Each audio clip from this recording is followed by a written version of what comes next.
Hello' everyone, আশা কৰোঁ সকলোৱে ভালে আছে। আৰু এইফালে চাওকচোন, আজি খাম লোকেল মুৰ্গীৰ মাংস। চ' এইফালে মুৰ্গীৰ মাংস ৰেডি কাটি মেলি। আৰু আজি ইমান বেছি মছলা দিয়া নাই, ইয়াতে অকণমান এনেই মছলা দি অকণমান মিঠাতেল দি সানি লৈছোঁ। লগতে ইয়াত কেঁচা পিঁয়াজ আৰু জলকীয়া। এতিয়া কেৰাহী গৰম হৈ গ'ল, ইয়াতে পিঁয়াজ দি দিলোঁ, লগতে শুকান জলকীয়া আৰু অকণমান তেজপাত। তাৰপিছত এতিয়া মাংসখিনি দি দিলোঁ।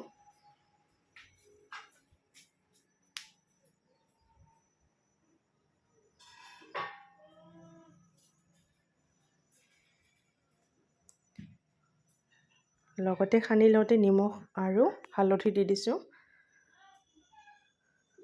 আৰু এতিয়া অকণমান ফ্ৰাই কৰি আছোঁ মাংসখিনি। মাংসখিনি ফ্ৰাই হৈ অহাত ইয়াতে দি দিলোঁ পানী। আৰু এয়া মাংস উতলি আছে এতিয়া।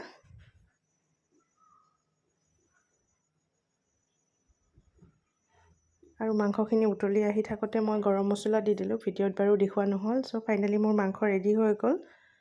আৰু আজি দুপৰীয়াৰ সাঁজ এনেদৰেই আছিলে এয়া। আৰু ভিডিঅ'টো ভাল লাগিলে লাইক আৰু কমেণ্ট কৰিব দেই। Thank U.